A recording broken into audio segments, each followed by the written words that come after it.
बिस्मिल्लाहिर्रहमानिर्रहीम। अस्सलाम वालेकुम। आज हमारा जो टॉपिक हम डिस्कस करेंगे, बेसिकली ये यूनिट 1 है, एलिमेंट 3 ही है, planning and implementing level 6 level 7 कोई भी ऑक्यूपेशनल हेल्थ एंड सेफ्टी की क्वालिफिकेशन है तो उसके लिए बेसिकली ये जो एलिमेंट था ये कुछ ज़्यादा लेंथी था और डिस्कशन भी ज़्यादा थी इसके अंदर, तो इसको दो पार्ट्स में किया है। पार्ट ए ऑलरेडी अपलोड हो चुका हुआ है और पार्ट बी ये अपलोड होगा आज। तो इसमें इस तरह से है कि लेंथी होने की वजह से हमने इसको पार्ट में किया है, ना कि नंबर ऑफ वीडियोस बढ़ाने के लिए किया है। और इसके अंदर बाकी जो ओवरऑल लेक्चर्स हैं वो कंप्लीट लेक्चर 22 ही होंगे, 22 उनके नंबर होंगे और माइट भी पॉसिबिलिटी है वो 25-26 तक ओवरऑल चले जाएं पार्ट ए पार्ट बी करके, क्योंकि कुछ लेक्चर्स पॉसिबल नहीं है कि एक ही सिटिंग में ख़त्म किए जा सकें, वो टेम्पो नहीं बिल्डअप हो सकता या वो जो नॉलेज है वो जो डिस्कशन है वो नहीं हो सकती। शुरू करते हैं। आज का जो हमारा टॉपिक है इसके अंदर है वो principles and practice of risk assessment. नहायत ही इम्पॉर्टेंट टॉपिक। ये वो काम है जो आप अगर हेल्थ एंड सेफ्टी में हायर होते हैं तो आपको जो काम प्रैक्टिकली करना पड़ सकता है, बाकी पॉलिसी तक आपको सालों रिक्वायर्ड है। मैनेजमेंट सिस्टम के रिव्यूज़ और उसकी परफॉर्मेंस उनके ऊपर जाते हुए आपको सालों दरकार है, लेकिन जब आप रिस्क असेसमेंट की बात करते हैं तो ये आपका पहला काम होता है जो प्रैक्टिकली आपको कई दफ़ा परफॉर्म करना पड़ता है। डिटेल में इंशाल्लाह इसको डिस्कस करेंगे ताकि इसके हवाले से बहुत सारी क्यूरीज हैं वो सॉर्ट आउट हो सकें। सबसे पहले profiling of health and safety risk.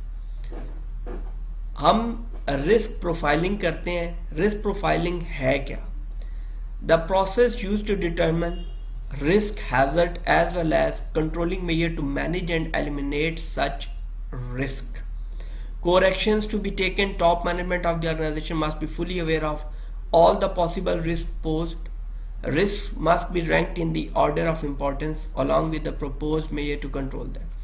पहली बात है, रिस्क प्रोफाइलिंग में आप डिटरमिन करते हैं कि रिस्क क्या है, हैजर्ड्स क्या हैं, उनकी जो उनके आउटकम्स हैं उसके एतबार से वो लो है हाई हैं, उनकी प्रायोरिटी हम सेट करते हैं। और core actions to be taken में जब तक टॉप मैनेजमेंट इस हवाले से कमिटेड नहीं होगी तब तक आपकी जो ऑर्गेनाइजेशन है वो प्रॉपरली ईच फंक्शनल लेवल के ऊपर परफॉर्म नहीं कर पाएगी। Core action to be taken में ये है कि टॉप मैनेजमेंट को मालूम हो कि वो जो काम उनकी वर्क प्लेस पे हो रहा है उसके अंदर किस किस तरह के रिस्क का सामना करना पड़ सकता है या करना पड़ रहा है, और वो इन रिस्क को रैंक्ड मतलब अहमियत के एतबार से प्रायोरिटी देते हुए उनको एक ऑर्डर में लाएं ताकि इंपॉर्टेंस के पॉइंट ऑफ व्यू से उनको सॉर्ट आउट किया जाए, ना कि randomly, along with the proposed measures to control them। और इसके अलावा रिस्क प्रोफाइलिंग में जो मुमकिना जो पॉसिबल आपकी कंट्रोल मेजर्स होती हैं हम उनके वो भी जो है वहाँ पर प्रपोज की जाएंगी, वो बतलाई जाएंगी कि हम इस तरह से रिस्क को कंट्रोल कर सकते हैं।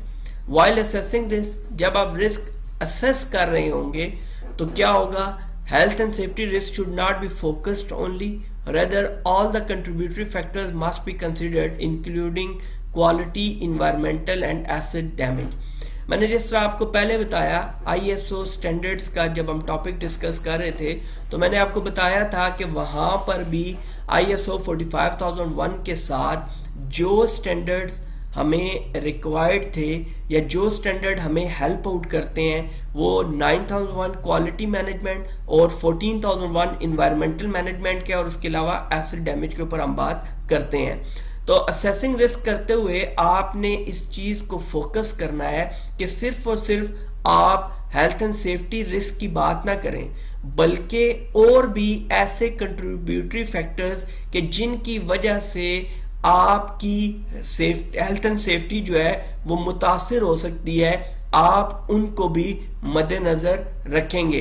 या आप इस तरह से कह सकते हैं जो कन्फ्लिक्टिंग फैक्टर्स भी आ सकते हैं, जो बीच में तनाज़े का सबब बन सकते हैं, जो तजाद का सबब बन सकते हैं, अपोजिशन उसके ऊपर हो सकती है, तो आप उनको भी कंसीडर करेंगे, ना कि सिर्फ उनको जो आपको रिस्क वहां पर वर्क प्लेस में दिखाई दे रहे हैं। A detailed critical examination about, critical examination से मुराद ये है कि जो चीज़ जिस हालत में है वो उसी हालत में एग्जामिन होनी चाहिए। मतलब ये है कि आपको अगर एक चीज़ दुरुस्त लग रही है तो वो आप उसको राइट दुरुस्त कंसिडर करें, और जो चीज़ आपको वहाँ पर गलत महसूस हो रही है उसको आप वहाँ पर गलत कंसिडर करें। अब इसमें होता क्या है, a detailed critical examination about the nature and level of the risk faced, के नेचर क्या है रिस्क की और उसका लेवल क्या है, लो है, हाई है, मीडियम है, किस तरह से है। Cost associated with each type of risk, कि अगर हम हर रिस्क को जो है कंसीडर करते हैं तो उसके साथ क्या कॉस्ट इन्वॉल्व है, क्या कॉस्ट हमें उसके अंदर पड़ सकती है या पड़ रही है।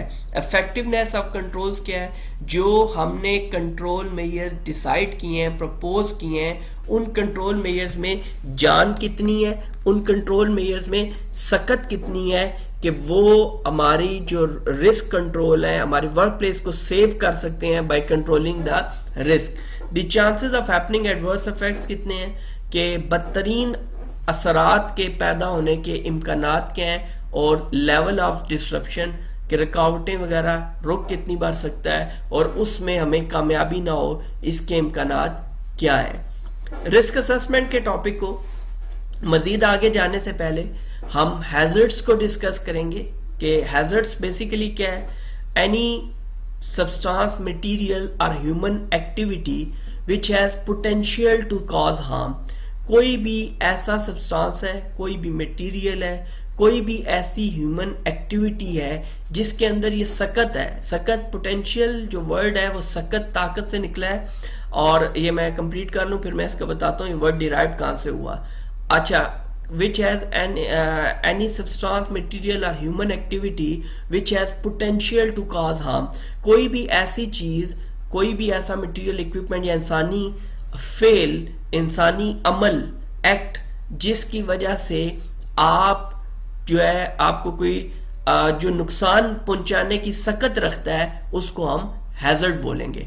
बेसिकली पोटेंशियल वर्ड यहाँ पर एज अ मुहावरतन इस्तेमाल हुआ है, कि as a phrasal word use हुआ है।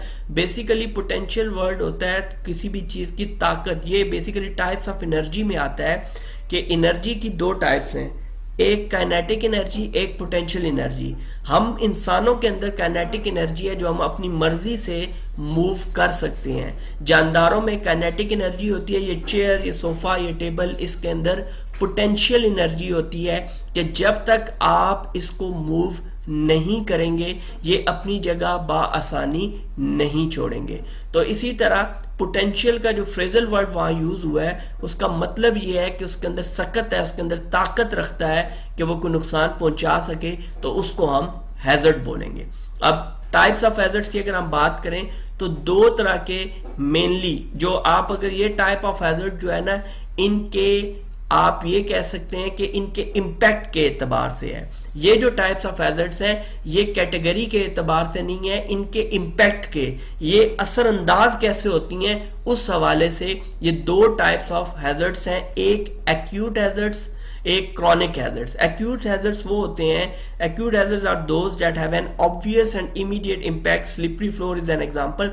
मतलब एक्यूट हैजर्ड वो हैं जो फौरी तौर पर असर अंदाज होते हैं, जैसे कि स्लिपरी फ्लोर है तो फौरी तौर पर आपका वहां पे स्लिप हैजर्ड मौजूद है। क्रॉनिक हैजर्ड्स वो होते हैं which need a passage of time. कैसे? Chronic hazards have a more hidden cumulative long term impact, ये लॉन्ग टर्म होता है। Work place bullying is an example. अब वर्क प्लेस बुलिंग क्या है कि एक दिन कोई किसी से तंजो मजाक करेगा तो उसका जो है ना इफेक्ट नहीं आएगा, जैसे आहिस्ता आहिस्ता बुलिंग ज्यादा होती जाएगी या रूटीन बेसिस पे होगी तो वर्क एनवायरनमेंट तबाह होना शुरू हो जाएगा। ठीक है, तो जो चीज फौरी तौर पर सामने आ जाती है, जो चीज फौरी तौर पर सामने आएगी और इस हैजर्ड के पॉइंट ऑफ व्यू से उसको हम एक्यूट हैजर्ड बोलते हैं, और ऐसे हैजर्ड्स जिनकी क्यूमुलेटिव है, जिसकी हिडन है एंड टाइम लेती है, उसको हम क्रॉनिक हैजर्ड बोलेंगे। सॉरी, उसको हम क्रॉनिक हैजर्ड बोलेंगे। उसके बाद अब मैंने आपको पहले बताया कि हमने इंपैक्ट के एतबार से पहले दो कैटेगरीज डिस्कस की हैं। अब हम जो डिस्कस करेंगे वो जनरली जो कैटेगराइज है वो देखेंगे वो क्या है। जनरली कैटेगराइज में 5 जो है 5 जो ग्रुप्स हैं वो कॉमन है। वो कौन से हैं? फिजिकल, केमिकल, एर्गोनॉमिक, साइकोलॉजिकल और बायोलॉजिकल। लेकिन छठा जो है वो अकॉर्डिंग टू सिचुएशन आप कह सकते हैं कि वो चेंज होता रहता है। क्यों? क्योंकि उसकी भी अगर आप बेस डालें तो वो इन 5 के अंदर मौजूद होती है। ठीक हो गया, तो इसलिए याद रखिएगा जो कॉमन टाइप्स हैं वो 5 हैं। 6 में कभी रेडिएशन आ जाएगा, कभी आपका मैकेनिकल आ जाएगा, कभी आपका इन्वायरमेंट आ जाएगा, लेकिन बुनियादी तौर पर जो प्राइमरी इसके अंदर कैटेगरीज फॉल करेंगी वो फिजिकल, केमिकल, एर्गोनॉमिक, साइकोलॉजिकल और बायोलॉजिकल आपके ग्रुप्स होंगे। अब इनको थोड़ा सा डिस्कस करते हैं कि फिजिकल हैजर्ड्स क्या होंगे, केमिकल हैजर्ड्स क्या होंगे, एर्गोनॉमिक्स हैजर्ड्स क्या होंगे, रेडिएशन क्या है, साइकोलॉजिकल और बायोलॉजिकल। बाकी इनके ऊपर आगे चल के हमारे पास पूरे पूरे मॉड्यूल होंगे, पूरे पूरे आप कह सकते हैं कि एलिमेंट है, और कई जगहों पर इनके अगर पूरे एलिमेंट ना हुए इस पूरे हमारी लेक्चर की सीरीज में तो उनके सब टॉपिक जरूर होंगे इंशाल्लाह। अच्छा जी, फिजिकल क्या है? Slippery floor, objects in walkways, unsafe और misuse machinery, excessive noise, poor lighting. मतलब ये है कि जो आपके हैजर्ड जिस्मानी तौर पर फिजिकली आपकी बॉडी के साथ इंटरेक्ट करके होंगे वो आपके फिजिकल हैजर्ड हैं। केमिकल क्या है? Gases, dust, fumes, vapour and liquid. आपकी ऐसी चीजें जो इनहेल करके जो इंटरेक्शन के नतीजे में आएंगी, जैसे गैसेस हैं जिनकी प्रॉपर्टीज जो है वो केमिकल है, गैसेस होंगी, डस्ट है, फ्यूम्स हैं और वेपर्स वगैरह, ये सारे के सारे केमिकल। एर्गोनॉमिक क्या है? याद रखिएगा कि एर्गोनॉमिक जो बजाते खुद है ये एक रिलेशनशिप है between the worker, the work and the work place. तो ये जो एर्गोनॉमिक है ये बेसिकली बजाते खुद एक बेहतर चीज है, लेकिन इससे हैजर्ड कब होते हैं? अब देखिए कि फॉर एग्जाम्पल मैं इस चेयर पे बैठा हूं, मेरे सामने टेबल है, मेरे सामने लैपटॉप प्रॉपर एक पोजीशनिंग में है, तो ये एर्गोनॉमिक है कि I am in a comfortable zone during performing my duties. मुझे पढ़ाते हुए इस तरह से कोई भी किसी भी तरह का प्रॉब्लम नहीं आ रहा, मैं बिल्कुल स्टेबल हूं, मेरा बिल्कुल एक लेवल के ऊपर लैपटॉप मौजूद है, बिल्कुल मैं एक लेवल के ऊपर खुद भी मौजूद हूं और मैं कंफर्टेबल हूं। अब इसी तरह अगर ये पुअर डिजाइन हो जाए कि लैपटॉप दाएं जानिब है, बाएं जानिब मैं देख रहा हूं, मेरी चेयर उधर मुड़ी हुई है, ये सब पुअर डिजाइन ऑफ इक्विपमेंट में वर्क स्टेशन डिजाइन में आता है। इसकी वजह से क्या होगा, जब मैं लटक के चीजें करूंगा, पकड़ने की कोशिश करूंगा, मैं एक एंगल के ऊपर होके ये लेक्चर दे रहा हूं दूंगा, तो इसमें क्या होगा, इसमें मुझे पोस्चरल इशू, मुझे जो है ना डिसऑर्डर्स हो सकते हैं। तो इसकी वजह से हम इसको एर्गोनॉमिक हैजर्ड कंसीडर करते हैं।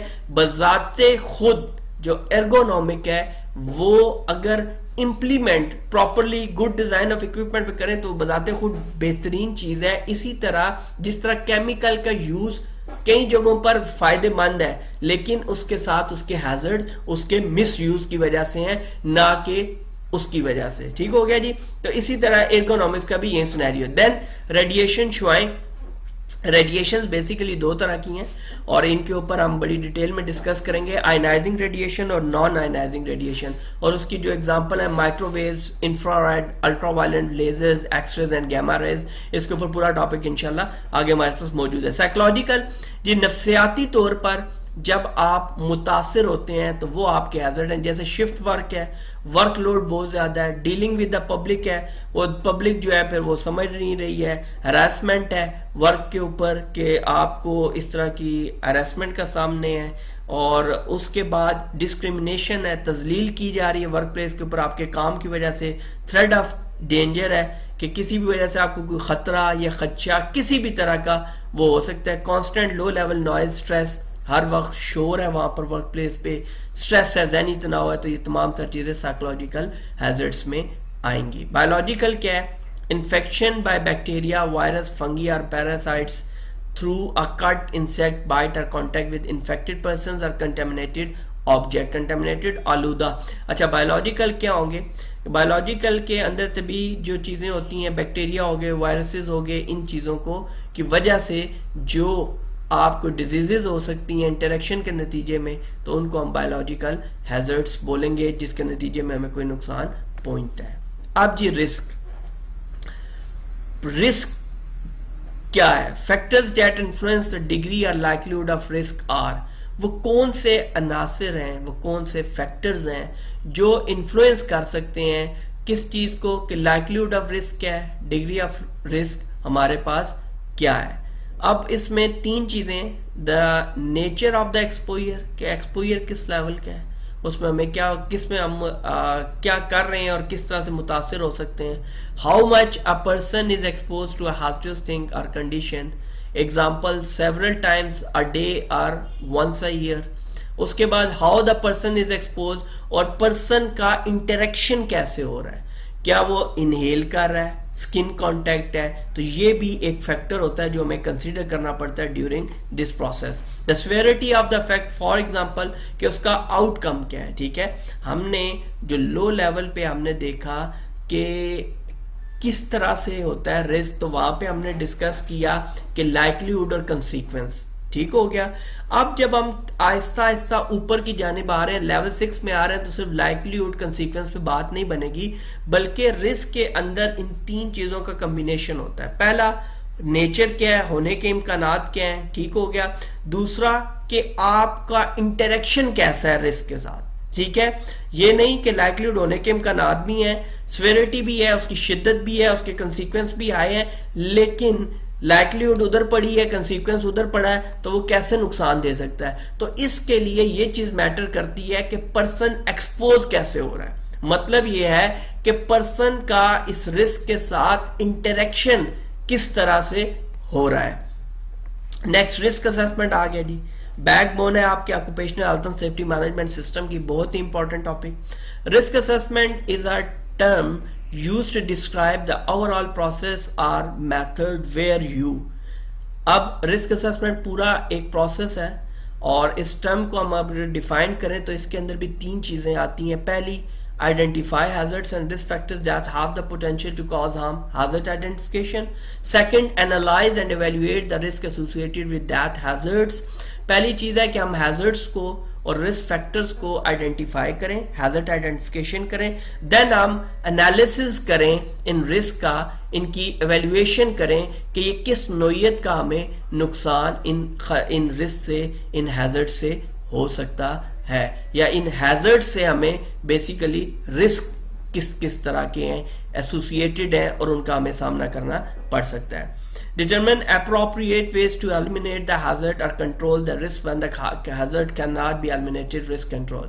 ठीक है जी, वो कहता है कि हमने इस सारी सिचुएशन को कॉप अप कैसे करना है, सारी इस सिचुएशन को कंट्रोल कैसे करना है, कि जो रिस्क एसोसिएटेड हैं हैजर्ड्स के साथ, हमने इनके ऊपर काबू कैसे करना है, इनको ख़त्म कैसे करना है, और अगर ख़त्म करना मुमकिन नहीं है तो काबू करने के हमारे पास क्या तरीके होंगे। ये तीन चीजें बेसिकली एक रिस्क असेसमेंट जो टर्म है इसके स्ट्रक्चर में फॉल करती हैं, इसके स्ट्रक्चर का हिस्सा है कि हमने पहली चीज रिस्क असेसमेंट में आइडेंटिफिकेशन ऑफ हैजर्ड है, देन एनालिसिस है उसके ऊपर, और लास्ट थिंग है कि हमने कंट्रोल मेजर किस तरह से लेने हैं, या कौन कौन से कंट्रोल मेजर हम ले सकते हैं। अब जी, importance of risk assessment. Risk assessment की अहमियत क्या है, हम रिस्क असेसमेंट परफॉर्म क्यों करते हैं, रिस्क असेसमेंट परफॉर्म करना जरूरी क्यों है। इसके number 1, create awareness of hazards and risk, क्योंकि जब तक हम रिस्क असेसमेंट परफॉर्म नहीं करेंगे हमें ये तो मालूम होगा कि हैजर्ड है, रिस्क है, लेकिन हमें ये मालूम नहीं होगा कि इसकी नोयत क्या है, ये हमें किस हद तक नुकसान पहुंचा सकता है। Identify who may be at risk, इस बात को आइडेंटिफाई करेगा कि कौन रिस्क पे है, एम्प्लॉयज हैं, क्लीनर्स हैं, विजिटर हैं, कंट्रैक्टर हैं, पब्लिक है, कौन रिस्क पे है। Then determine whether control programme is required for a particular hazard. इसी से हमें मालूम पड़ेगा आया रिस्क एक्सेप्टेबल लेवल पे तो नहीं है। रिस्क का बेसिकली लेवल क्या है, टॉलरेबल है, एक्सेप्टेबल है, अनएक्सेप्टेबल है, क्या है, उसके मुताबिक फिर कंट्रोल प्रोग्राम जो है वो डेवलप किया जाएगा। Determine if existing control measures are adequate और if more should be done. ये भी देखा जाता है कि अगर रिस्क मौजूद हैं तो उनको काबू किस तरह से किया जा रहा है, और जो एग्जिस्टिंग कंट्रोल मेजर्स ऑलरेडी मौजूद है वर्क प्लेस में, आया वो इनफ है या हमें एडिशनल अरेंजमेंट्स करना पड़ेंगी। देन हमारे पास आता है प्रिवेंट इंजरीज और illness specially when done at the design और प्लानिंग स्टेज। ये प्रिवेंट करेगा इंजरीज और इलनेस को स्पेशली कब, जब डिजाइन और प्लानिंग स्टेज पे होगा, कि हम उसी दौरान इसकी कोशिश करेंगे कि लोगों को फर्स्ट एड या मेडिकेशन देने के बजाय हम उनको पहले से ही इंजर्ड होने से, उनके इल होने से बचाएं। Prioritise hazards and control measure, इसका हमें ये फायदा होता है कि हम प्रायोरिटाइज अहमियत के एतबार से जो हैजर्ड्स हैं उनको तरतीब दे सकते हैं, उनके कंट्रोल मेजर को तरतीब दे सकते हैं। Meet legal requirement where applicable, तो risk assessment is a part of legal requirement, so हमें ये परफॉर्म करना पड़ती है। लेकिन नॉर्मली क्या होता है, ये जो लीगल रिक्वायरमेंट है इसको तो समझ के हम कागजी कार्रवाई पूरी कर रहे होते हैं, लेकिन जो इसके बाकी बेनिफिट्स हैं उनको मलूज़े खातिर नहीं लाते या उनको हम कंसीडर नहीं करते हैं। Goal of risk assessment, basically importance के बाद आता है कि रिस्क असेसमेंट अचीव क्या करना चाहते हैं हम, रिस्क असेसमेंट परफॉर्म करके अचीव क्या करेंगे, हमारा गोल क्या है, हमारा मोटो इसके अंदर क्या है। What can happen and under what circumstances, कि क्या हो सकता है और क्या सर्कमस्टांसेस होंगे, हम उनको कॉप अप कर सकते हैं, उनके ऊपर काबू पा सकते हैं। What are the possible consequences, क्या है, how likely are the possible consequence to occur, कि कितनी ये इम्कानात हैं कि ये पॉसिबल कंसिक्वेंसेस होंगे। Is the task controlled effectively और इज फर्दर एक्शन रिक्वायर्ड, या कंट्रोल हुए हैं या नहीं हुए हैं, हम ये चीजें जो हैं इनके ऊपर काबू पा लेते हैं। आप ये समझ लीजिए कि रिस्क असेसमेंट का जो पर्पस है, जो मकसद है, वो इन 4 सवालों के जवाब देना है इफेक्टिवली। अगर हम एक ऐसी sufficient and suitable risk assessment, अब ये एक रिक्वायरमेंट है, HST 65 health and safety guidance document है यूके की, जिसके तहत a risk assessment should be a sufficient and suitable document. Sufficient क्या है कि काफी हो, ठीक है, और कि नंबर ऑफ वर्कर्स और इस तरह से उसमें हर चीज एड्रेस हो, और जो सुइटेबल सफिशिएंट और सुइटेबल क्या है, मुनासबत रखती हो। आया कि अगर आप ऑयल एंड गैस इंडस्ट्री की रिस्क असेसमेंट परफॉर्म कर रहे हैं, it should be specified to that sector, it not, ये ऐसी नहीं होनी चाहिए कि आप काम कर रहे हैं ऑयल एंड गैस इंडस्ट्री में और रिस्क असेसमेंट आप कंस्ट्रक्शन इंडस्ट्री की परफॉर्म कर रहे हैं, तो आपको ऐसी चीजों से अवॉइड करना पड़ेगा। तो बता रहा था मैं यहाँ पर कि बेसिकली हम जो मकसद, जो मंजिल अचीव करना चाहते हैं रिस्क असेसमेंट से, तो बेसिकली इसका जो मकसद है, जो पर्पस है, वो ये है कि आपको अगर इन 4 सवालों के जवाब मिल जाते हैं और आप इनको काबू कर लेते हैं तो वो आपकी इसमें कंसिडर होगा। रिस्क असेसमेंट रिव्यू, अब रिस्क असेसमेंट का जो हमने रिव्यू है ये हम क्यों करते हैं, ठीक है, रिस्क असेसमेंट का रिव्यू क्यों लाजमी है। There may be many reasons are risk assessment is needed included, ठीक है, बिफोर न्यू प्रोसेस और एक्टिविटीज आर इंट्रोड्यूस, जब न्यू प्रोसेसेस या एक्टिविटीज होती हैं तो हम रिस्क असेसमेंट रिव्यू परफॉर्म करते हैं। Before changes are introduced to existing processes or activities, including when products, machinery, tools, equipment change or new information concerning harm become available, मतलब कि काम हो रहा था लेकिन प्रोडक्ट चेंज हुई, मशीनरी चेंज हुई, टूल्स इक्विपमेंट चेंज हुए हैं, क्योंकि अब ये चीजें चेंज हो गई हैं तो अंडरस्टूड है इनसे रिलेटेड जितने भी रिस्क हैजर्ड्स हैं वो सारे के सारे चेंज हो गए हैं, तो आपको रिस्क असेसमेंट रिव्यू करना पड़ेगा। व्हेन हैजर्ड्स आर आइडेंटिफाइड, तो अंडरस्टूड है सारी गेम ही हैजर्ड की है, क्योंकि हैजर्ड्स ही जो रिस्क एसोसिएटेड विद हैजर्ड्स हैं, जब हैजर्ड्स न्यू आपके पास आइडेंटिफाई हो गए हैं तो आपको रिस्क असेसमेंट परफॉर्म करना पड़ेगी।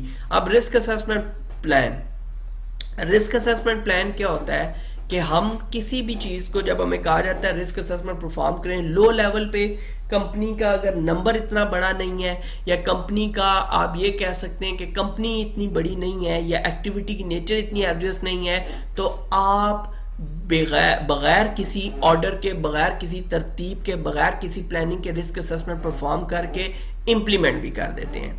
लेकिन जब आपको एक बड़े प्रोजेक्ट को देखना है, जब आपको एक बड़ी एक्टिविटी को देखना है, जब आपके पास नेचर ऑफ एक्टिविटी बहुत ज़्यादा डेंजरस है, रिस्की है, तो आपको पूरा रिस्क असेसमेंट पहले प्लान देना पड़ेगा, देन आपको रिस्क असेसमेंट जो है वो परफॉर्म करनी होती है। इन जनरल डिटरमिन, अब रिस्क असेसमेंट प्लान जब हम बनाएंगे तो हम क्या क्या चीजें देखेंगे, what the scope of your risk assessment will be, कि आपकी रिस्क असेसमेंट का स्कोप क्या है, भाई किस पर्पस के लिए आप कर रहे हैं, क्यों कर रहे हैं, क्या चाहते क्या है, आपका गोल क्या है, वो आप देखेंगे। The resources needed, example train a team of individuals to carry out the assessment, ये लाजमी चीज है कि without a competent person the risk assessment should not be competent. तो आपकी रिस्क असेसमेंट कभी कॉम्पिटेंट नहीं होगी, या जो कॉम्पिटेंसी ऑफ रिस्क असेसमेंट है वो आपकी सफिशिएंसी, उसकी सूटेबिलिटी जो है वो हिट हो जाएगी। हिट HIT हिट में कह रहा हूं कि वो आपकी हिट हो जाएगी। क्यों? क्योंकि अगर आपका जो असेसर है वो कॉम्पिटेंट पर्सन नहीं है। What type of risk analysis measure will be used, कि क्या किस तरह के रिस्क एनालिसिस मेजर जो है वो इस्तेमाल की गई हैं। हाउ एग्जैक्ट द स्केल और parameters need to be in order to provide the most relevant evaluation, कि आपने रिस्क एनालिसिस करना है। कि रिस्क एनालिसिस मेजर ये होती हैं कि आपने देखना है कि हमारे पास स्केल क्या है, पैरामीटर्स क्या है, कि हम एनालिसिस के दौरान ये जो एवेल्युएशन कर रहे हैं ये कितनी रेलेवेंट है, और हम जो एनालिसिस से ये चीज देखते हैं कि जो स्केल्स या पैरामीटर हम यूज कर रहे हैं ये इंडस्ट्री में ऐसे ही हैं, या ये इसके लिए सूटेबल हैं या सफिशिएंट हैं। Who are the stakeholders involve, कौन कौन से ऐसे लोग हैं जो इन्वॉल्व होंगे इस प्रोसेस के दौरान, manager, supervisor, workers representative, suppliers etcetera. What relevant law, regulations, codes और standards may apply in your jurisdiction as well as organizational policies and procedure, कि आपके यहाँ जो कानून है, जो लॉज हैं, रेगुलेशंस हैं, कोड्स एंड स्टैंडर्ड हैं वो क्या है, और ऑर्गेनाइजेशंस की पॉलिसीज और प्रोसीजर्स जो हैं उसमें क्या है। तो ये तमाम तर चीजें रिस्क असेसमेंट प्लान में आएंगी, और उसके बाद आप रिस्क असेसमेंट की तरफ जो उसका मेन स्टेजेस हैं, जो स्टेप्स हैं उसकी जानिब आप बढ़ेंगे। रिस्क असेसमेंट रिक्वायरमेंट्स, अब रिस्क असेसमेंट रिक्वायरमेंट्स बेसिकली आप इसको स्टेजेस ऑफ रिस्क असेसमेंट बोल सकते हैं, आप इसको स्टेप्स ऑफ रिस्क असेसमेंट बोल सकते हैं, और बेसिकली ये 6 हैं। हम इनको डिटेल में, मैंने आपको जिस तरह पहले बोला, हम वो एक फॉर्मल या लो लेवल की आप क्वालिफिकेशन को डिस्कस नहीं करेंगे। लेवल 6 पे हमें चीज़ों को थोड़ा सा डिटेल में डिस्कस करना पड़ता है। सबसे पहली बात, आइडेंटिफाई हैजर्ड्स, इसकी प्रॉपर्टी है कि हैजर्ड्स क्या है, और हैजर्ड्स की टाइप्स को, उसकी categories with respect to impact भी हमने डिस्कस किया, विद रिस्पेक्ट टू कैटेगरीज उसकी की टाइप्स डिस्कस की हैं। और उसके बाद determine the likelihood of harm, ये चीज़ हम देखेंगे कि उसकी नुकसान के इम्कानात क्या हैं, कैसे। Consider normal operation situation as well as non standard events, आपने सिर्फ और सिर्फ ऑपरेशनल सिचुएशन नहीं देखनी कि जब काम हो रहा है कब, उसके अलावा भी नॉन स्टैंडर्ड अगर इवेंट हो गया तो उससे क्या हमें रिस्क हैं या हैजर्ड्स हैं वो हमने देखने हैं। Review all available health and safety information about the hazard, जिस तरह की भी इंफॉर्मेशन अवेलेबल है आप उसको यूटिलाइज करेंगे, चाहे वो मैन्युफैक्चरर ने भेजी है, चाहे वो आपको किसी टेक्निकल एक्सपर्ट ने बताई है, या इंडस्ट्री से आपको मालूम हुआ है, सेम इंडस्ट्री से आपको पता चला है, तो आपने वो तमाम तर चीजें उसके अंदर कंसीडर करनी है। Understand the minimum legislative requirement, ये बात आपने ध्यान में रखनी है कि रिस्क असेसमेंट के अंदर आपने ये चीज़ भी अपनी तरफ से नहीं करनी कि आप कहें कि मुझे ये बेहतर लग रहा है मैंने किया है, बल्कि आपको स्टैंडर्ड्स को भी मलूज़ खातिर रखना है। जो लॉ है, जो स्टैंडर्ड है, उसकी जो रिक्वायरमेंट है वो भी रिस्क असेसमेंट के अंदर लाजमन फुलफिल होनी चाहिए। हाँ, अगर जिस तरह क्वालिटी मैनेजमेंट सिस्टम भी बोलता है, 5001 भी बोलता है, अगर एम्प्लॉयर किसी स्टेज पे ऐसा समझता है कि ये लेजिस्लेटिव जो चीज़ है ये हमारे ऊपर नहीं है, तो वो फिर उसी सूरत में उसको एग्जेम्प्ट कर सकता है, उसको अवॉइड कर सकता है कि जब वो उसको डिफेंड भी कर सके कि भाई ये काम जो मैं कर रहा हूँ अगर मैं इससे हट गया हूँ तो इसके पीछे ये प्रॉपर रीजनिंग है, तो वो उसकी एक्सेप्टेबल होगी। अदरवाइज उसको जितना भी लॉ है, लेजिस्लेशन है, उसको देखना पड़ेगा। स्टेज 3 या स्टेप 3 जो है वो है identify actions necessary to eliminate the hazard or control the risk using the hierarchy of risk control method। और उसके बाद वो एक्शंस जो हैं किस तरह से काबू पाएगा, किस तरह कंट्रोल होंगे, वो सारी चीज़ें उस पर देखेगा। Next, evaluate to confirm if the hazard has been eliminated or if the risk is appropriately controlled। उसके बाद वो एवेल्युएशन की फेज क्या होगी, वो देखेगा कि जो एक्शंस आइडेंटिफाई हुए, जो पहले हैजर्ड्स आइडेंटिफाई हुए, फिर उनकी जो लाइक्लीहुड देखते हुए जो एक्शंस आइडेंटिफाई हुए हैं वो सूटेबल हैं, वो अप्रोप्रिएटली जैसे जिस चीज़ का हक है, कमा हकूक, जैसे जिस चीज़ का हक है, क्या वो उसी तरह फिट इन आ रहे हैं कि जिस तरह से उसको सोचा गया था। Then monitor to make sure the control continues to be effective. फिर उसके बाद आप मॉनिटर करते हैं कि कंट्रोल कंटिन्यू है। ऐसा नहीं है कि फर्स्ट टाइम आपने अप्लाई करके एवेल्युएट कर लिया, उसके बाद आप उसको अगर मॉनिटर नहीं करेंगे तो वो ऑफ ट्रैक हो सकता है। देन ये हमारे पास आता है कीप एनी डॉक्यूमेंट्स और records that may be necessary. तो जितना भी ये आप काम करेंगे तो आप जुबानी याद नहीं रख सकते हैं, तो आपको इसको डॉक्यूमेंटेड फॉर्म में लाना पड़ेगा। रिस्क असेसमेंट फॉर्म जो है वो आपको फिलअप करने पड़ेंगे।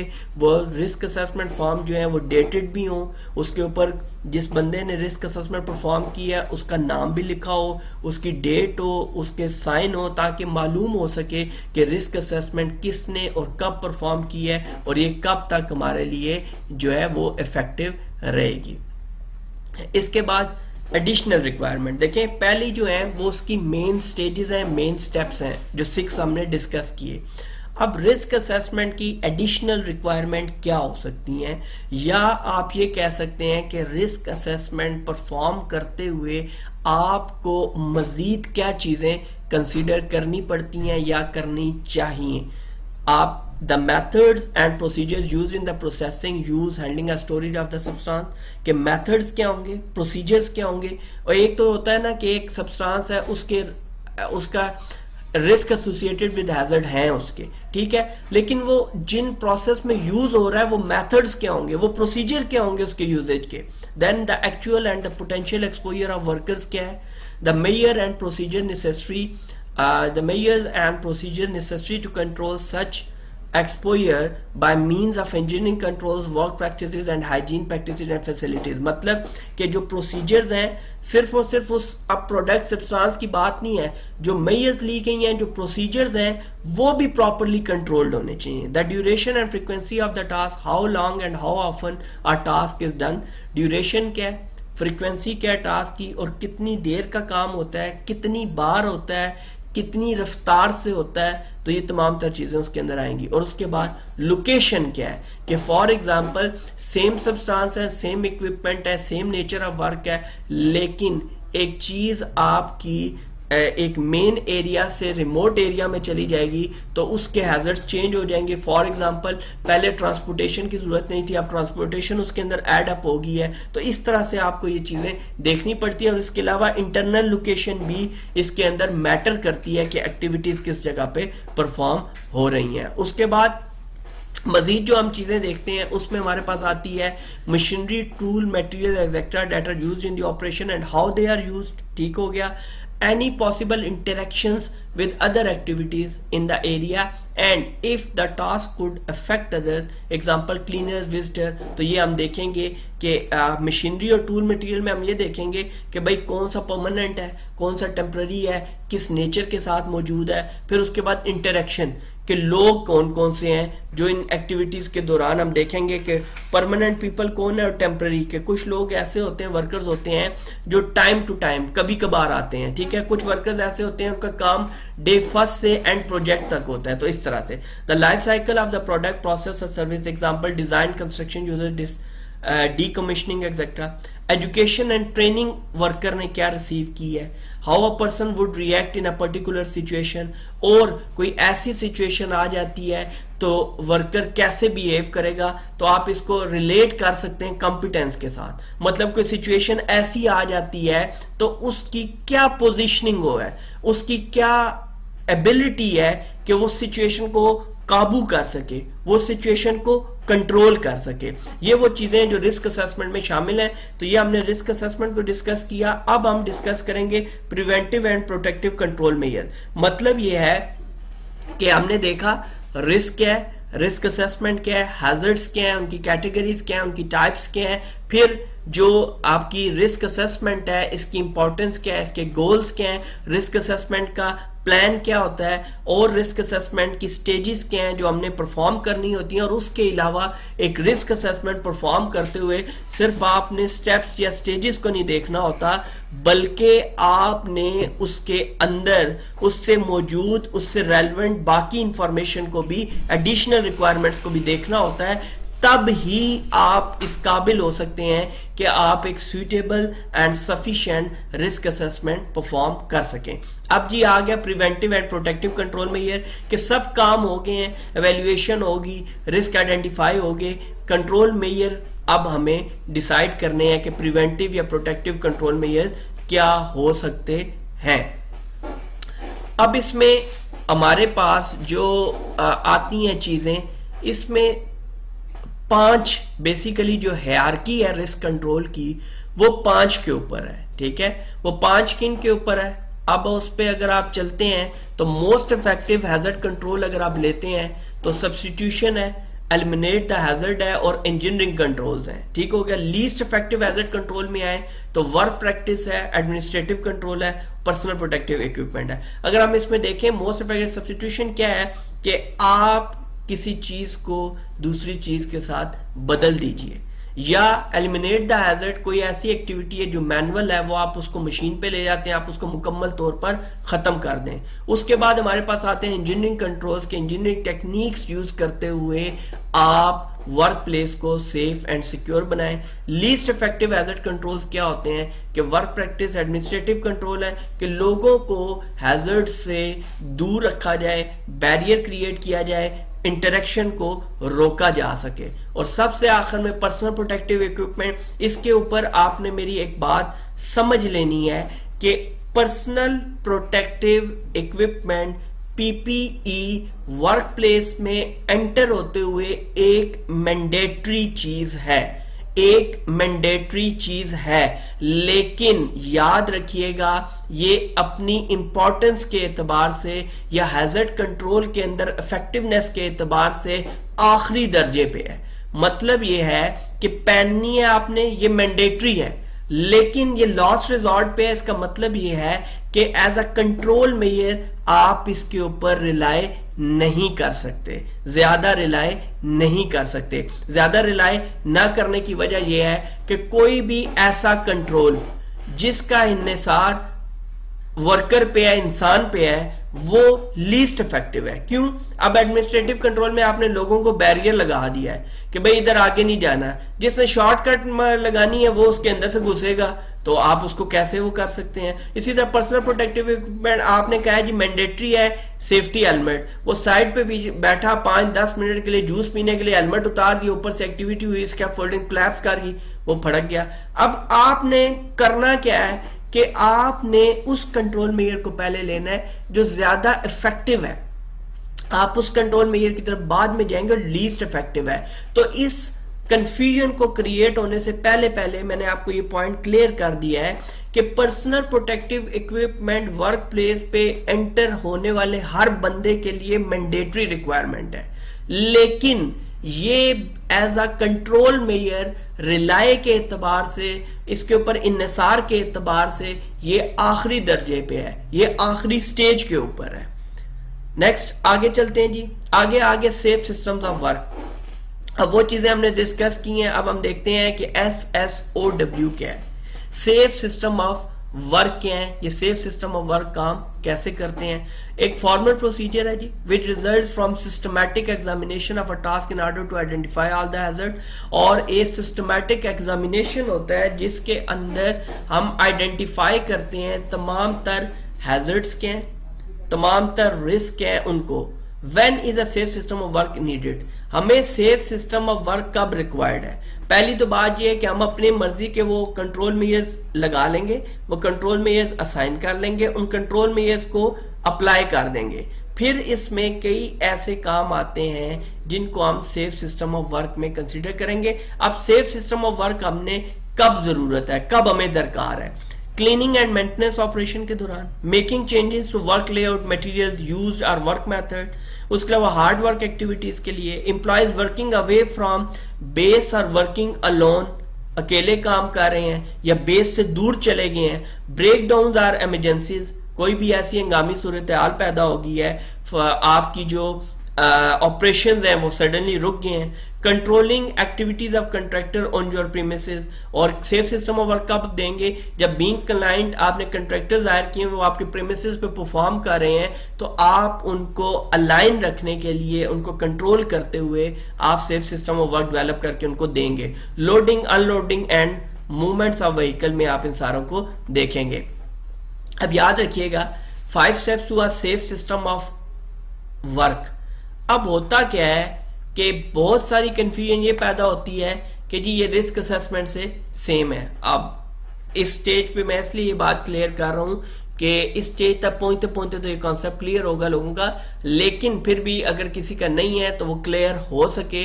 और मैंने पहले दिन से, अपने पहले लेक्चर से इस चैनल के ऊपर बताया था कि मैं जो ऑडियंस हिट करूंगा वो हर ऑडियंस को मैं हिट करूंगा, चाहे उनका लेवल लो है या हाई है। तो बात मैं ये करना चाह रहा था कि जब 5 steps of safe system of work है, ये रिस्क असेसमेंट से अलग है। रिस्क असेसमेंट इन सब की माँ है, रिस्क असेसमेंट इन सब की मदर है। आप कैसे कहते हैं कि ये जो चीज सेफ सिस्टम ऑफ वर्क है ये तो कंट्रोल्स में आया है, तो रिस्क असेसमेंट बजाते खुद तो एक बड़ी लंबी चौड़ी चीज है। उसमें आप आइडेंटिफिकेशन ऑफ हैजर्ड है, आपकी identify the people who might be harm है, उसकी लाइक्लीहुड है, उसकी इवैल्यूएशन है, उसके कंट्रोल मेजर्स हैं, वो तमाम तर चीजें हैं। ये तो एक छोटा सा उसका एक हिस्सा है जो उससे रिलेट कर रहा है एज अ कंट्रोल मेजर, जिसको हम एक कंट्रोल का नाम दिया सेफ सिस्टम ऑफ वर्क। इसलिए इसकी स्टेजेस जो है मिलती जुलती जरूर है, लेकिन ये अपने तौर पर उसकी निस्बत छोटी चीज है और रिस्क असेसमेंट मेन बेसिक चीज है। 5 steps to safe system of work में हम क्या करेंगे?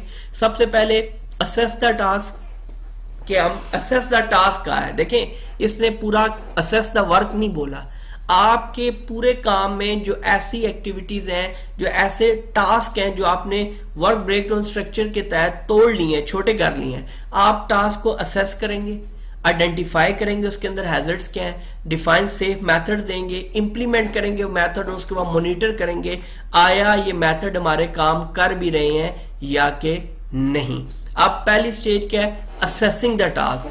अब असेसिंग द टास्क किस तरह से होगा? अब कैसे असेस करेंगे, किन चीजों को देख के असेस करेंगे? तो वो इस तरह से है, take account of what is used, example the plant and substances, potential failure of machinery, toxic hazards, electrical hazards, design limit क्या है? डिजाइन लिमिट क्या होती है कि कोई भी इक्विपमेंट, अगर मटेरियल इक्विपमेंट या मशीनरी बनी है तो उसकी एक लिमिटेशन है कि वो किस हद तक परफॉर्म कर सकती हैं एक्टिविटी को।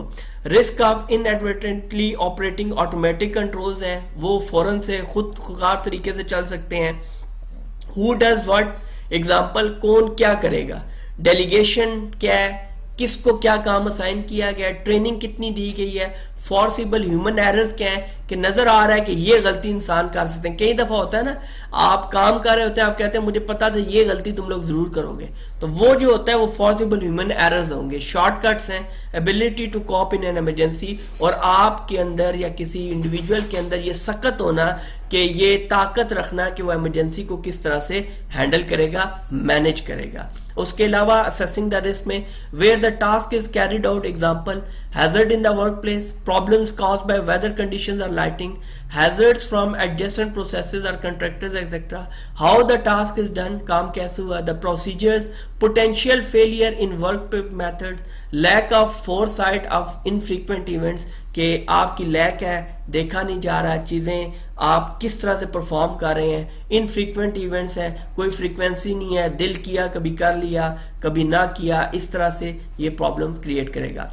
स्टेप 2 पे हम आए, identify the hazards, spot hazards and weigh up the risk, के उनके हैजर्ड्स आप देखें क्या है, उनसे एसोसिएटेड रिस्क हैं, और उन रिस्क के अंदर आप ये बात देखेंगे कि उन रिस्क के अंदर किस लेवल के रिस्क हैं, लो है, हाई है, क्या है। Define safe method, third stage है कि आप सेफ मेथड डिसाइड करेंगे। Consider the preparation and authorisation needed at the start of the job, आप ये कंसीडर करेंगे कि क्या मेथड होगा, उसकी प्रिपरेशन क्या होगी जॉब स्टार्ट होने से पहले।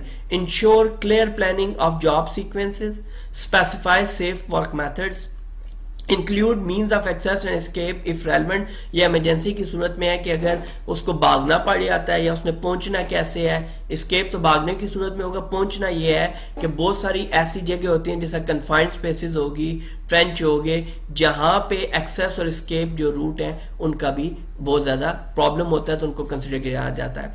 Consider the task of dismantling, disposal etcetera at the end of the job, consider करेंगे कि टास्क को डिसमेंटल कैसे किया गया है, डिस्पोजल क्या है, और एंड ऑफ द जॉब आपने एक्टिविटीज को कैसे क्लोज अप भी करना है।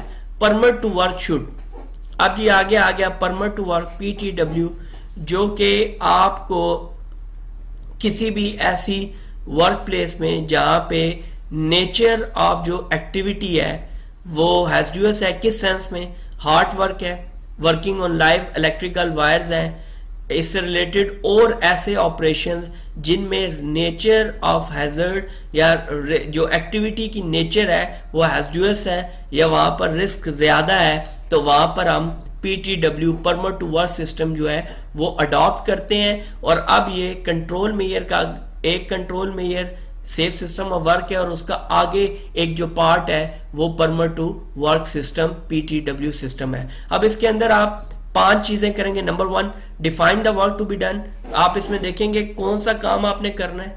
से how to make the work area safe, फिर आप ये सजेशंस देंगे, ये डिसीजन लेंगे कि किस तरह से हम वर्क एरिया को सेफ का बना सकते हैं। Identify any remaining hazards and the precautions to be taken, और कोई और हैजर्ड्स रह गए हैं उनको किस तरह से टैकल करना है ये देखा जाएगा। Describe checks to carried out before normal work can be resumed and name the person responsible for controlling the job, ये लाजमी चीज है कि कौन सा इंडिविजुअल है जो इस सारी एक्टिविटी को लुक आफ्टर कर रहा है। Jobs likely to need a permit to work system include, ये कौन कौन सी काम है, इनमें कुछ एग्जांपल्स मैंने यहाँ पे मेंशन की हैं। Working in confined spaces, hard work on plant containing flammable dust, liquid gases और रेजिड्यूअल्स ऑफ दीज, इनके बाकियात भी पड़ी हो तो कई दफा आग वगैरह लग सकती है या वो आपके लिए हैजर्डस हो सकती है, इनहेलेशन प्रॉब्लम हो सकते हैं, इस तरह की चीजें। Cutting into pipe work containing hazardous substances, work on electrical equipment, live electrical equipments हैं या लाइव ना भी हो तो एक खदशा मौजूद रहता है कि वो ऑन होगी तो कैसे चलेगा। नेक्स्ट आ गया हम डिफाइन द कंट्रोल में या डिफाइन द मेथड्स में, जिससे हमने डिस्कस किया परमिट टू वर्क सिस्टम। अब हम आगे देखते हैं इसकी 4 stage, implementing the system. Safe system of work must be communicated properly, कि बना के पास नहीं रख लेना, आपने तमाम तर वर्कर्स तक ये पहुंचानी है बात, ताकि उन्हें पता चले कि जो सेफ सिस्टम ऑफ वर्क उनकी सेफ्टी के लिए, वर्क प्लेस की सेफ्टी के लिए, इक्विपमेंट मटेरियल की सेफ्टी के लिए डेवलप किया गया है वो क्या है। ठीक है, understood by employees and applied correctly, ये भी मेक श्योर करना है कि हर एम्प्लॉय ने उसको समझा है और प्रॉपरली अप्लाई भी किया है। Ensure supervisors and managers are, अब आपने इस बात को, क्योंकि वर्कर परफॉर्म कर रहा है तो मॉनिटरिंग वालों को भी जानदार होना पड़ेगा, उनके अंदर भी ये एबिलिटी होनी चाहिए किस बात की, ensure supervisors and managers are, वो लोग all trained in necessary skills, वो तमाम के तमाम नेसेसरी स्किल में ट्रेंड हो, fully aware of the potential risk, पूरी तरह से उन्हें मालूम हो कि पोटेंशियल रिस्क क्या है, and the precautions they need to adopt, और वो प्रिकॉशंस उन्हें मालूम हो जिनके ऊपर अमल पैरा होकर वो दुरुस्त सिमत में काम कर सकते हैं। Able to implement and maintain those systems of work adequately, उनके अंदर सकत हो कि वो इम्प्लीमेंट करवा दें सिस्टम को और सिस्टम को कायम व दायम भी रख सकें। लास्ट थिंग इस पे जो आती है वो है monitoring the system. Monitoring means periodically checking, कि आपने ये मेक श्योर करना है कि आपने जो इम्प्लीमेंटेशन की है वो आपकी प्रॉपरली परफॉर्म कर रही है या कि नहीं कर रही। That employees continue to find the system workable, that the procedures laid down in your system of work are being carried out and are effective। मतलब ये है कि जो आपके प्रोसीजर्स जो safe system of work develop किए गए हैं, डेवलप करने के बाद इम्प्लीमेंट कंट्रोल में किए गए हैं, वो आया उसी तरह से इफेक्टिव हैं या कि नहीं, and that any changes in circumstances which require alterations to the system of work are taken into account. और अगर किसी भी स्टेज पे ऐसा लगता है कि अब कोई एक कंट्रोल उस काबिल नहीं रहा कि वो इफेक्टिव रहे या एक कंट्रोल इफेक्टिव है ही नहीं, तो ऐसी सूरत पे आके अल्टरेशन की जाती है ताकि सिस्टम को स्मूथली रन किया जा सके। नेक्स्ट इसके अंदर ग्रुप डिस्कशन है। ग्रुप डिस्कशन इसी तरह से है कि आपने ये एक असाइनमेंट बनानी है। असाइनमेंट बनाने के बाद आप मेरे साथ शेयर करेंगे, स्क्रीनशॉट आप ले सकते हैं इसका, और इसके अंदर 2 क्वेश्चंस हैं और असाइनमेंट सबमिट करवाने का तरीका यही है, आप व्हाट्सएप कर सकते हैं और जो चैनल की ईमेल है आप इसके ऊपर शेयर कर सकते हैं ताकि हम उसके ऊपर डिस्कशन कर सकें। नेक्स्ट ये example of safe system of work, जिससे मैंने आपको बताया कि परमिट टू वर्क हो गया, कन्फाइंड स्पेस होगी, ये सारी चीज़ें। तो अब हम examples of safe system of work discuss करेंगे कि कुछ एग्जांपल्स हैं, जैसे number 1 working in confined space. अब बेसिकली कन्फाइंड स्पेस है क्या? A confined space is one which is enclosed और लार्जली इनक्लोज्ड, कोई भी ऐसी चीज जो बंद है, ठीक है, उसमें अब अगर मैं इसको एड अप करूं तो ऐसे होगा कि ऐसी space, any space or condition in which we have limited means of access and egress, कि ऐसी जगह जहां पर हमारे दाखिले के और खरूज के रास्ते जो हैं, जो निकलने के रास्ते हैं वो लिमिटेड है, हम उसको कन्फाइंड स्पेस बोलेंगे। दूसरे लफ्जों में हम कन्फाइंड स्पेस कह सकते हैं कि any space or place where we have enrichment of oxygen or deficiency of oxygen, कि या कोई भी ऐसी जगह जिस जगह पे ऑक्सीजन की ज्यादती है या ऑक्सीजन की कमी है तो हम उसको कन्फाइंड स्पेस बोलेंगे। अब जो बात है ऑक्सीजन की, तो उस हवाले से इस तरह से है कि हमें आम इन्वायरमेंट में जिंदा रहने के लिए 19 से 21%, 19 to 21% ऑक्सीजन रिक्वायर्ड है। जैसे ही ऑक्सीजन 15 से लेस होती है या 24 से ऊपर जाती है, ओवरऑल इन्वायरमेंट के अंदर आपके इर्द गिर्द जो मौजूद एयर है उसमें, तो आपको सफोकेशन स्टार्ट हो जाती है। इस वजह से इनरिचमेंट ऑक्सीजन की ज्यादती हो या ऑक्सीजन की कमी हो, तो दोनों सूरतों में आपको वहां पर सफोकेशन स्टार्ट हो जाएगी। What are the hazards? Noxious fumes, वहां पे फ्यूम हो सकते हैं, बंद आप टैंक वेसल्स वगैरह में काम कर रहे हैं। Reduced oxygen level, a risk of fire, flooding, drowning, वहां पे आपको बंद जगह है, ट्रेंच हैं, जिस तरह मोर्चे हैं, पिट्स हैं, गड्ढे हैं, तो उनमें पानी भर जाना, उसमें डूबने का अंदेशा। Aspiration from some other sources such as dust, grain और अदर कंटेमिनेंट, कोई भी आलूदगी हो सकती है, डस्ट हो सकती है उस इन्वायरमेंट के अंदर, उस कन्फाइंड स्पेस के अंदर, जिसकी वजह से दम घुटना और ये प्रॉब्लम स्टार्ट हो सकते हैं। Dos and don'ts of working in confined space, आपने वर्किंग स्पेस में, आपने कन्फाइंड स्पेसिस के अंदर में क्या काम करने हैं और क्या काम आपने नहीं करने। Do be aware of the risk that may occur within a confined space, आपको मालूम हो कि कन्फाइंड स्पेस से रिलेटेड रिस्क हैं. Make sure the person doing the work is capable and trained in both the work and use of any emergency equipment. इस बात की आपने मुकम्मल यकीन दहानी करनी है कि जो बंदा कैपेबल है और काम कर सकता है ऐसी कन्फाइंड स्पेस में, इवन ना कि नॉर्मल सर्कमस्टांसेस में बल्कि किसी एमरजेंसी की सूरत में भी, तो उसी बंदे को आपने एंट्री देनी है कन्फाइंड स्पेस के अंदर. डोंट, क्या काम आप नहीं करेंगे, work in confined space unless it is essential to do so. अगर बहुत जरूरी है तो तब आप कन्फाइंड स्पेस में काम करेंगे, अदरवाइज आप अवॉइड करेंगे. Ignore the risk just because a confined space is safe one day does not mean it will always be. आप रिस्क को इग्नोर नहीं करेंगे. आप रिस्क को इग्नोर इसलिए नहीं करेंगे कि अगर एक दिन कन्फाइंड स्पेस सेफ थी तो लाजमी नहीं कि कल भी सेफ हो, तो इसलिए आप रिस्क को इग्नोर कभी भी किसी भी सूरत में नहीं करेंगे.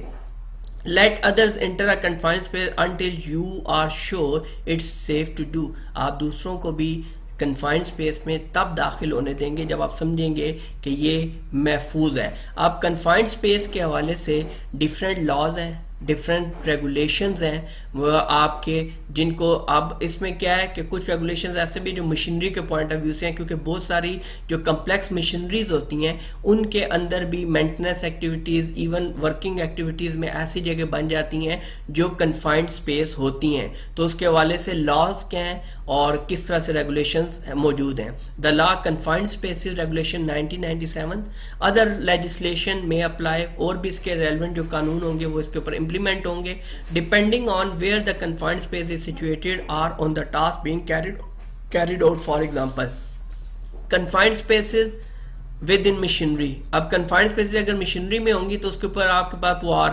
Provision and use of work equipment regulation 1998 के तहत, work place health safety and welfare regulations 1992, equipment required before entering a confined space, personal protective equipment regulation 2002, personal protective equipment at work regulation 1992 as amended. तो आपने ये तमाम तर चीजें ऐसी हैं जिनको आपने कंसिडर करना है. अब उसके बाद आ गया लोन वर्किंग. लोन वर्किंग दो सूरतों में, एक तो एक्टिविटी ऐसी है कि आप अकेले काम करें, दूसरा जब आप अपनी बेस से दूर हो जाते हैं तो वो लोन वर्किंग में कंसिडर होगी. Things to consider for lone workers include. अब ये जो अकेले लोग हैं इनके लिए आप क्या कंट्रोल मेजर्स ले सकते हैं, इन लोगों को आप कैसे सेफ एंड सिक्योर कर सकते हैं. Assessing areas of risk including violence, manual handling, the medical suitability of the individual to work alone and whether the workplace itself present a risk to them. मतलब कि अकेले काम करते हुए किसी भी नौयत का वायलेंस हो सकता है, मैनुअल हैंडलिंग में प्रॉब्लम आ सकती है, मेडिकली सूटेबल नहीं है कि अकेला वो उसको स्ट्रेस और इस तरह की चीज़ें होंगी. उसके अलावा requirement for training, level of experience and how best to monitor and supervise them. सबसे अहम चीज़ ये उनको ट्रेनिंग दी जाए ऐसी सूरत हाल में काम करने की, उनका एक्सपीरियंस देखा जाए और सबसे बेहतर तरीका ये है कि आप मॉनिटर करें. उनके साथ आप सुपरवाइज कैसे कर सकते हैं, उनको कम्युनिकेट कैसे कर सकते हैं, उनके साथ आपका राब्ता कैसे कायम रह सकता है. Making sure you know what is happening. आपको ये मुकम्मल तौर पर जो कंट्रोल में बैठे उन्हें मालूम हो कि क्या हो रहा है, इंक्लूडिंग हैवी systems in place to keep in touch with them. और बाकायदा तौर पर सिस्टम्स मौजूद होने चाहिए जिनसे आप उन इंडिविजुअल्स के साथ, वर्कर के साथ इन कांटेक्ट रहें. नेक्स्ट आता है जी बहुत ही important topic, permit to work systems. Permit to work system जिसको हम नॉर्मली PTW के नाम से जानते हैं, और मैं उम्मीद करता हूँ बहुत सारे लोग जो इस लेक्चर को सुन रहे होंगे वो इस पूरे सिस्टम्स को डेवलप भी करते होंगे, वो इन सिस्टम को चलाते भी होंगे, कुछ परमिट इशूअर भी होंगे, कुछ परमिट रिसीवर भी होंगे. तो इसको हम जरा थोड़ा डिटेल में देख लेते हैं. अब परमिट टू वर्क PTW ये है क्या, actually permit to work system है क्या या परमिट टू वर्क है क्या. A formal written safety control system implemented to help prevent accident or injury. Basically एक रिटन प्रोसीजर है जो इम्प्लीमेंट करते हैं कि एक्सीडेंट और इंजरी से बचा सके. और अगर आप आम नॉर्मली कहें तो आप ऐसे कह सकते हैं, a formal written document which allow a person और a group of people to perform a certain activity और टास्क. ठीक है जी, उसके लिए जो आपको अलाउ करते हैं उसको हम परमिट टू वर्क। अब वो कौन कौन सी एक्टिविटीज हैं, एरियाज हैं जब हमें PTW रिक्वायर्ड होगा। Typical areas work activities that should be covered by a permit include hot works. Hot work से मुराद ये होती है कि कोई भी ऐसी एक्टिविटी जिसमें नेकेड फ्लेम जो शोला है वो इस्तेमाल किया गया है। रूफ वर्क, उधर स्लाइडिंग वगैरह और इस तरह के प्रॉब्लम्स आ सकते हैं। Confined spaces, high voltage electrical work, asbestos. Asbestos क्या है? बेसिकली नेचुरली अकरिंग एक कंपाउंड है जो कि बिल्डिंग कंस्ट्रक्शन वगैरह में यूज होता है। तो इसके ऊपर इंशाल्लाह पूरा टॉपिक जो है आगे चल के पूरा टॉपिक है उसको डिस्कस करेंगे। एक्सकवेशन वर्क, एक्सकवेशन होता है खुदाई का काम, ठीक है। दो वर्ड है जो बहुत ज्यादा इसमें यूज होते हैं और सेम लगते हैं। एक होता है एक्सकवेशन, एक होता है इवैक्यूएशन। एक्सक्वेशन क्या है? A man made cavity on the surface of earth, कि इंसान का बनाया हुआ गड़ा सतह जमीन के ऊपर, उसको हम एक्सक्वेशन बोलेंगे। वो छोटा है, बड़ा है, लंबा है, चौड़ा है, उससे लेना देना नहीं है। अ मैन मेड कैविटी, एक इंसानी बनाया हुआ गड़ा जो on the surface of earth होगा उसको एक्सक्वेशन बोलेंगे। और एवैक्यूएशन होता है कि जब आप किसी जगह फंस के हैं तो उस फंसे हुए को निकालना, या आप फंस के हैं, आपको जो निकाला रेस्क्यू किया जाएगा, उस फंसी हुई जैसे निकाला जाएगा, उसको एवैक्यूएट होता है, बाहर निकालना, ठीक है। लिफ्ट वर्क्स, प्रेशर सिस्टम्स, इन सारों में आपको परमिट टू वर्क आ गया। डिमोलिशन वर्क होते हैं जब आप बिल्डिंग्स नॉक डाउन कर रहे होते हैं, मुनद्दम कर रहे होते हैं। Work on scaffold towers, mobile elevated working platform, MEWPs पे आप काम कर रहे हैं। वर्क इन आइसोलेटेड लोकेशंस, अलग से कोई लोकेशन है उसमें आप माइट भी पॉसिबिलिटी आप अकेले हो, लोन वर्कर हो, तो वहां पे भी आपको परमिट टू वर्क रिक्वायर्ड होगा। Work in the proximity of और इन्वॉल्विंग एक्सप्लोसिव और highly flammable substances, then work involving contractors in any of the above activities on or about your premises।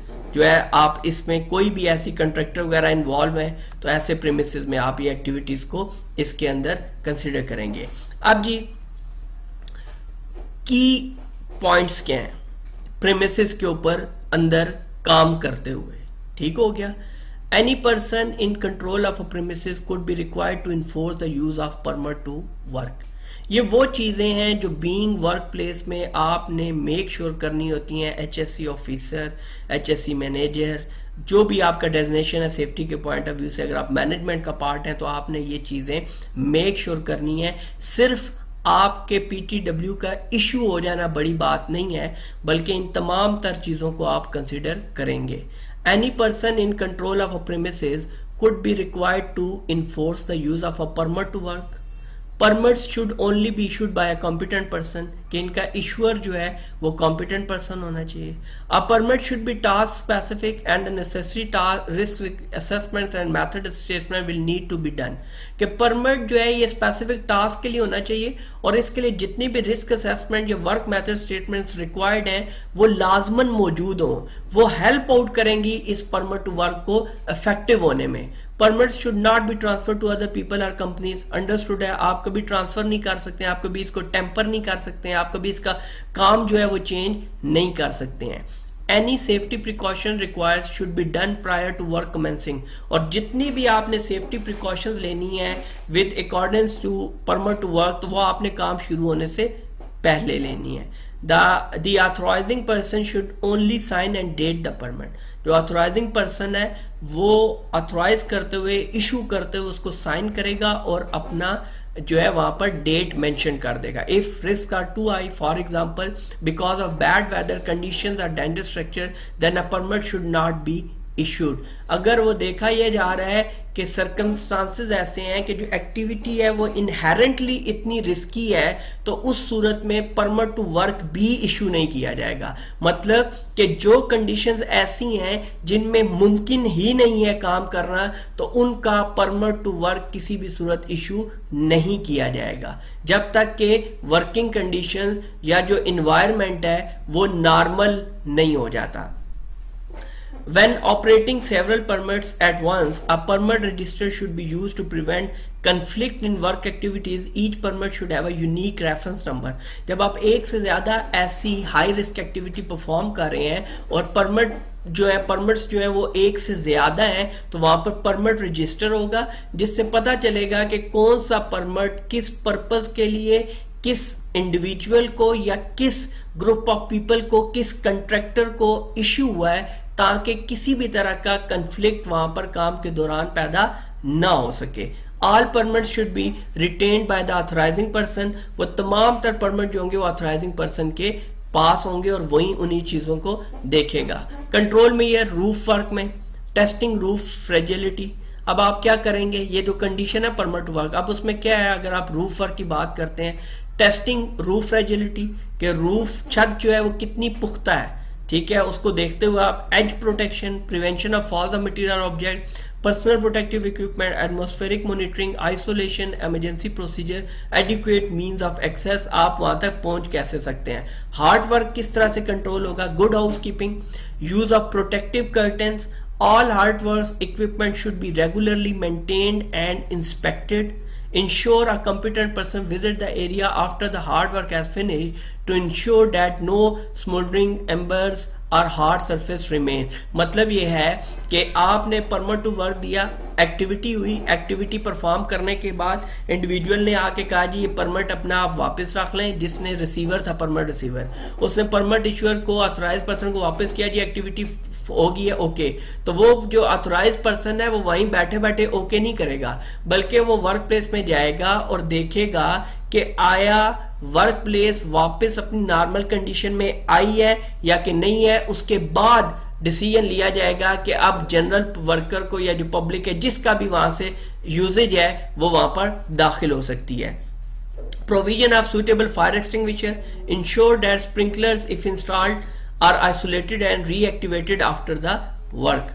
उसके बाद आइसोलेशन, वार्निंग साइंस होंगे, ठीक है, आपके often lockout need to be posted. Isolation क्या, उसको लॉकआउट कर दिया जाता है ताकि उस जगह पे कोई भी एंट्रेंस अनऑथराइज्ड एंट्रेंस ना हो सके। Cancellation of permit, when the operation have been completed it should be cancelled immediately and return to the originator, मतलब जो ऑथराइज पर्सन है उसके बाद वापस भेजेंगे, रिटर्निंग टू सर्विस, और ट्रेनिंग दी जाएगी इसकी। तो बेसिकली अगर हम इसको इस तरह से देखें, जो परमिट टू वर्क सिस्टम है तो इसकी स्टेजेस क्या है कि सब इसके जो पार्ट्स हैं वो 4 हैं, ये आपने क्लियरली समझ लेना है। पहला है उसका इशू का, जो कि ऑथराइज पर्सन करेगा। फिर रिसिप्ट का है, जो रिसीवर होगा, जो सुपरवाइज कर रहा है काम को, वो उसको रिसीव करेगा। उसके बाद जब आपका काम खत्म हो जाएगा तो रिसीवर उसको क्लियरेंस कर देगा, ठीक है, उस काम को क्लियर कर देगा कि मेरी तरफ से ओके, या आप अपना परमिट, मेरी तरफ से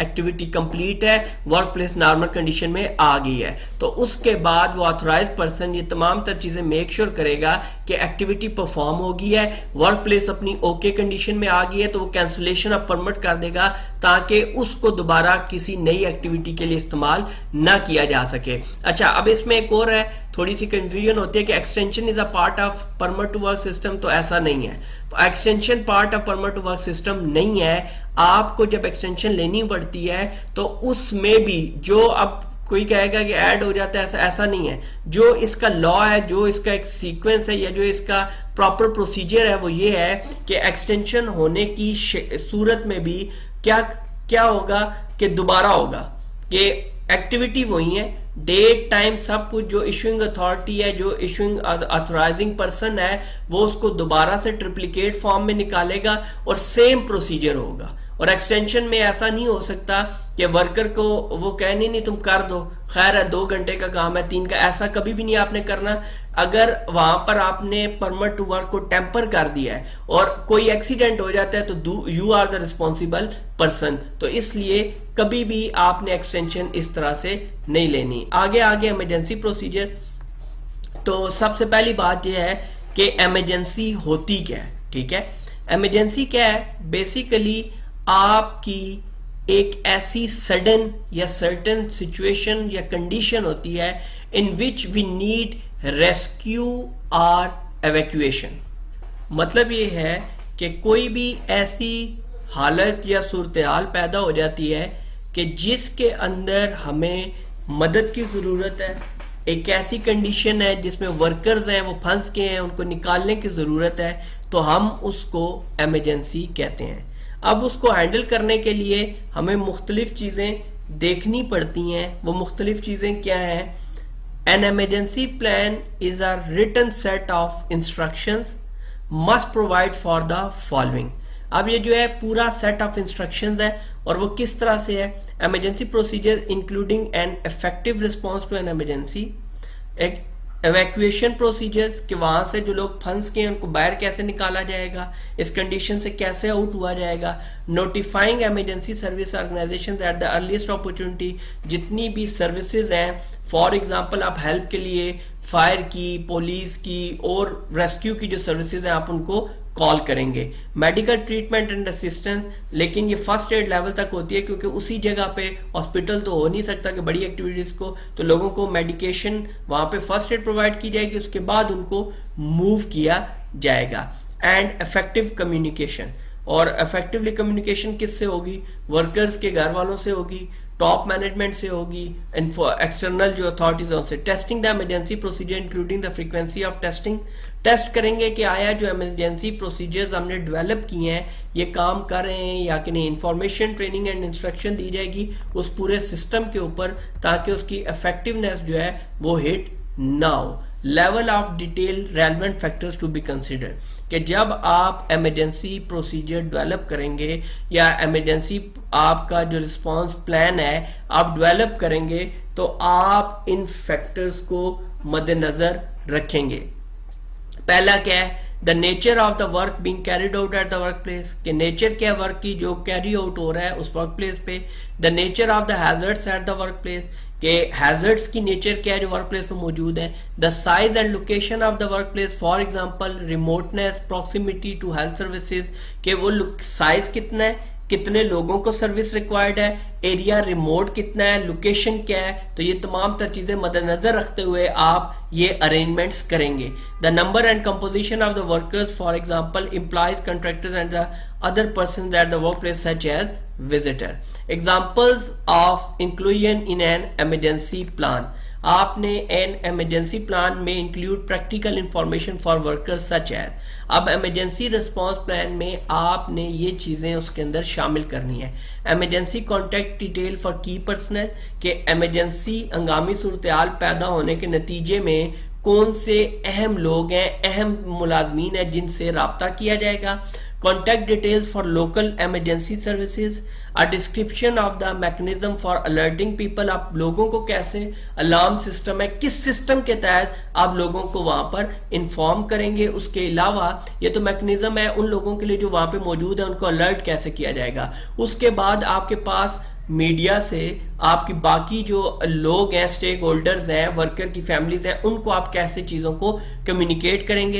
evacuation procedures, a map of the work place होना चाहिए आपके पास ताकि आपको पता हो कि एंट्री एग्जिट रूट्स क्या होंगे और हमारा कौन सा एरिया सफर कर रहा है और हम किस एरिया से एंटर होकर सिक्योर कर सकते हैं चीजों को। Triggers and process for advising neighbouring business about emergencies. अब उसमें क्या है कि आप देखेंगे कि प्रोसेस क्या है, एडवाइजिंग नेबरिंग को कैसे एडवाइज करेंगे बिजनेस को कि ये इमरजेंसी है या आप भी सेफ होना चाहते हैं तो इस तरह से इवैक्यूएट हो जाएं ताकि आपके साथ वालों का भी नुकसान ना हो।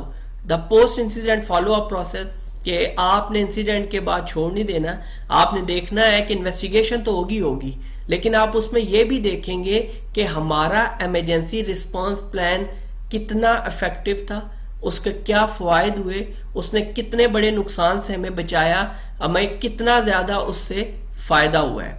Procedures for testing the emergency plan including the frequency of testing, आप इमरजेंसी प्लान को जो है वो वहां पर मेक श्योर करेंगे कि आपका जो प्लान है वो वर्क करे। ट्रेनिंग, ऑलरेडी हम इसको बड़ी डिटेल में डिस्कस कर चुके हैं कि इमरजेंसी प्लान के अंदर भी हम ट्रेनिंग को देखेंगे कि जो भी काम किया जा रहा है वो प्रॉपरली वर्कर को उसकी ट्रेनिंग दी जाए ताकि ऐसा ना हो कि जिस टाइम पे वक्त आए, जिस टाइम पे इमरजेंसी डिक्लेयर आए हो तो उस टाइम पे वर्कर के पास इतनी सकत ना हो, इतनी एबिलिटी ना हो कि वो उसको परफॉर्म कर सके।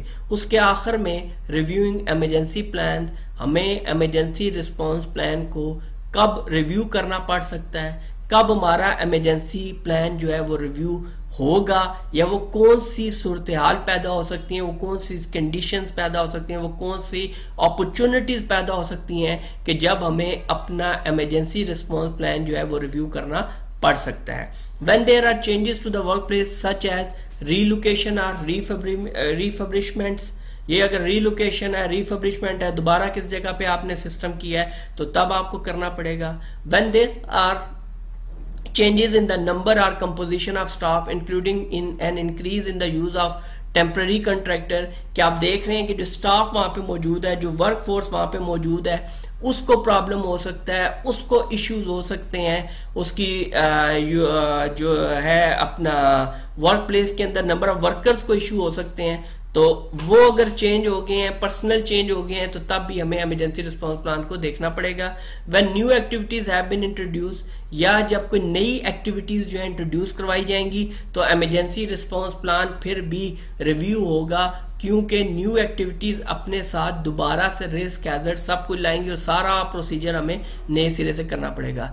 After the plan has been tested, और जब प्लान टेस्ट हो जाएगा तो तब आपको ऐसा करना पड़ेगा कि जब प्लान टेस्ट हो गया है और आपको मालूम पड़ा है कि इसमें कुछ खामियां बाकी हैं तो आप रिव्यू लेंगे इमरजेंसी रिस्पांस प्लान का। ये जी हमारा पार्ट बी खत्म हुआ, unit 1 element 3 planning and implementing का। और ये जो पार्ट बी था नहायत ही इंपॉर्टेंट था, रिस्क असेसमेंट के हवाले से था और कंट्रोल मेजर्स के हवाले से था, हमने बड़ी डिटेल में डिस्कस किया। और आज के लेक्चर में इतना ही, इंशाल्लाह बहुत जल्द इसके U1 E4 एलिमेंट 4 में आपसे मुलाकात होगी। तब तक के लिए अल्लाह हाफिज।